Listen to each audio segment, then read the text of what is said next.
ওকে, so নতুন একটা ভিডিওতে স্বাগত। আজকে ভিডিওতে আমরা প্রধানত ডিসকাস করব গিট রিলেটেড টপিকস নিয়ে। এবং আমাদের আগের একটা ভিডিওতে আমরা দেখিয়েছি কিভাবে গিটারে অ্যাকাউন্ট বানাতে হয়।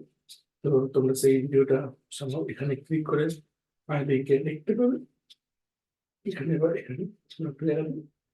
এবং আজকের ভিডিওতে আমাদের মেইন টপিকস হচ্ছে ডিসকাস করে কিভাবে আমরা একটা গিটার অ্যাকাউন্ট ক্রিয়েট করার পরে সেখানে রিপোজিটরি বানাতে পারি, এবং আমাদের যে সমস্ত কোড বা ফাইলস বা কোনো একটা ডিরেক্টরি লোকাল মেশিন তোমার কম্পিউটার থেকে গিটে কিভাবে আপলোড করতে পারবে। এবং মানে পরবর্তীতে যখন আমাদের কোনো প্রোগ্রামিং কোড চেঞ্জ করবো, তো সমস্ত হিস্ট্রি আমরা গিটে স্টেপ বাই স্টেপ দেখতে পাবো। এই ভিডিওতে আমার মেন পারপাস থাকবে ডিসকাস করে কিভাবে আমরা একটা আমাদের সমস্ত কোড বা সমস্ত ইনফরমেশন গিটে আপলোড করতে পারি রিপোজিটরি ক্রিয়েট করে। এবং এবং স্টেপ বাই স্টেপ দেখবো কিভাবে আমরা গিটকে অ্যাক্সেস করতে পারি এবং গিটের যে সমস্ত ফিচার্স গুলো আছে সেগুলো আমরা ইউজ করতে পারি। ইটস ভেরি ইম্পর্টেন্ট, কারণ প্র্যাকটিক্যাল একটা টাইম পরে আমরা যখন কোনো কোলাবোরেটিভ কাজকর্ম করি, একটা করে 5 অনেকে নিয়ে কাজ করছি, বা আমাদের কোনো পার্টিকুলার কোড আছে যেটা আমি কাউকে অ্যাক্সেস দিতে চাইছি, সেটা গিটের থ্রু দিয়ে খুব ইজিলি হয়।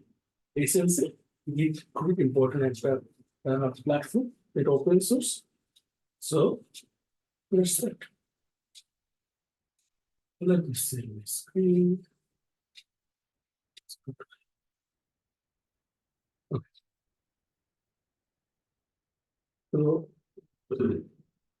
আমি শুরু করার আগে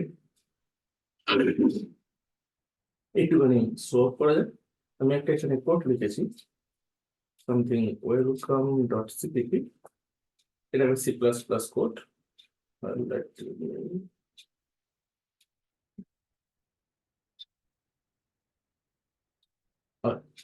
এখানে আমরা সি প্লাস প্লাস কোড লিখেছি। জাস্ট তুমি এটা পরবর্তী ক্ষেত্রে এরকম আরো অনেক কোড দেখাবো বা শেখাবো কিভাবে আমরা প্র্যাকটিক্যাল কোড লিখতে পারি প্র্যাকটিক্যাল পারপাসের জন্য। তো আমার এখানে এই পারপাসের জন্য আমার এই যে কোডটা আমি দেখাচ্ছি, ওয়েলকাম ডট সিপিপি। এই কোডটার যে মেন পারপাস সেটা হচ্ছে একটা ওয়েলকাম মেসেজ দেয়। এবং আমি আজকে ক্লাসে কি টপিক ডিসকাস করবো সেটাকে আমি এখানে দেখাবো। তো জাস্ট একটা ফ্লেভার দেওয়ার জন্য kind of so let's see how it's work.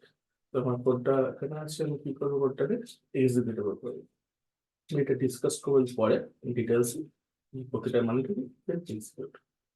Okay, so now I have executable file welcome, so I can get finish. তোমরা দেখতে পাচ্ছ এটা একটা ওয়েলকাম মেসেজ আছে। তোমার চ্যানেলের ডিটেলস আর দিস এন্ড $1 যেটা তোমরা চাইলে সাবস্ক্রাইব করতে পারো। কি মনে হয় যে আমার ইনফরমেশন গুলো তোমাদের জন্য ইম্পর্টেন্ট। আজকে ভিডিওতে ডিসকাস করবো how to customize your GitHub profile. আমি আগের ভিডিও দেখিয়েছি কিভাবে গিটহাব অ্যাকাউন্ট ক্রিয়েট করতে হয়। তো এই ভিডিও দেখাবো কিভাবে একটা তোমার যে অ্যাকাউন্টটা আছে গিটহাবে সেটা কিভাবে কাস্টমাইজ করতে হয়। নেক্সট দেখাবো যখন আমরা গিট কমিট করি কিছু কিছু প্রবলেমস আছে, সেই প্রবলেমসগুলো সলভ করার একটা উপায় হচ্ছে আমরা এসএসএইচ বা জিপিজি কি ক্রিয়েট করতে পারি, অথবা আমরা পার্টিকুলার টোকেন ক্রিয়েট করতে পারি, সেই পরবর্তীতে দেখাবো। এবং কিভাবে তোমার লোকাল মেশিন থেকে তোমার কম্পিউটার থেকে তুমি গিটকে অ্যাক্সেস করতে পারো, তোমার পার্টিকুলার কোনো কোড গিয়ে সেখানে আপলোড করতে পারো, সেটা আমরা ডিসকাস করবো। এবং অলসো আমরা দেখবো কিভাবে যখন কোনো একটা কোড আমরা চেঞ্জ করছি সেটা কিভাবে গিটে গিয়ে আমরা যে দেখি গিটহাবে গিয়ে আমরা তার হিস্ট্রিকেও দেখতে পাই যে কখন কে চেঞ্জ করেছে, কি আপলোড করেছে, কোন কোডে কি চেঞ্জ হয়েছে। এবং আমি ভিডিও শেষে একটা চিট শিট ভিডিও ডেসক্রিপশনে দিয়ে দেবো, যেখান থেকে তোমরা কিছু কমেন্টস, কিছু শর্টকাট শর্টকাট কমেন্ট থাকবে যেটার জন্য ইউজ করতে পারো। ওকে, নাও for a moment stop saving. Okay, so that's the main topic of this today's video. So let me show you my GitHub account once again. আগের ভিডিও থেকে কিভাবে একটা GitHub অ্যাকাউন্ট ক্রিয়েট করতে পারি। তো এখানে এটা আমার GitHub অ্যাকাউন্ট, জাস্ট 2 দিন আগে ক্রিয়েট করেছি এই কোর্সের জন্য, যেখানে আমি যদি এখানে আমার প্রোফাইল ক্রিয়েট দিয়েছি। তোমরা যদি এখানে যাও সেটিংসে, সেখানে গিয়ে দেখতে পাবে your profile, clear on that. Okay, তখন ক্রিয়েট করে পার্টিকুলার এই পেজে চলে আসবে। এখান থেকে তুমি তোমার প্রোফাইল কি এডিট করতে পারবে, তোমার নাম পছন্দ মতো, তোমার যেটা নাম বা যাই হোক নাম যদি দিতে চাও, এটা পাবলিকালি অ্যাক্সেস করে যাবে, নাম দিতে পারো, ডিটেলস, এবং চেঞ্জ চাইলে প্রোফাইলও চেঞ্জ করতে পারো এখান থেকে, এবং তুমি যাতে সমস্ত ইনফরমেশন তুমি দিতে চাও সেগুলো এখান থেকে দিতে পারো। So this is like very basic one. Now let me go back to 1 second to main. Okay. Now the next thing about repository. তুমি যদি ওভারভিউ এখানে দেখো তোমার ড্যাশবোর্ডে, এখানে একটা অপশন থাকে রিপোজিটরি বলে। তো আমি এখানে জাস্ট কয়েকদিনের মধ্যে কিছু রিপোজিটরি ক্রিয়েট করেছি। তার মধ্যে একটা আছে চ্যানেল এবং ফিজিক্সের একটা রিপোজিটরি ক্রিয়েট করেছি, আমার নিজের নামে একটা রিপোজিটরি আছে, সি দিয়ে একটা রিপোজিটরি ক্রিয়েট করেছি আমার প্রোগ্রামে। তো তুমি চাইলে তোমার নিচে একটা রিপোজিটরি ক্রিয়েট করতে পারো, just click on new here. না, তোমার কোনো একটা নাম পছন্দ হবে, আমি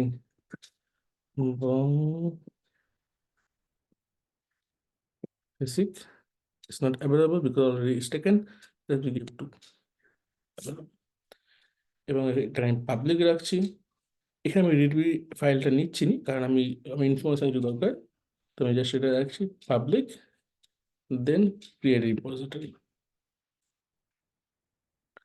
ওকে, এখানে একটা আমার নতুন রিপোজিটরি ক্রিয়েট হয়েছে, এবং এখানে যে ইনফরমেশন আছে কিভাবে কমান্ড লাইনে গিয়ে বা টার্মিনালে গিয়ে আমরা এই রিপোজিটরিকে রিমোটলি অ্যাক্সেস করতে পারবো, এবং কোনো কোড বা কোনো কিছু আমরা এখানে আপলোড করতে পারবো।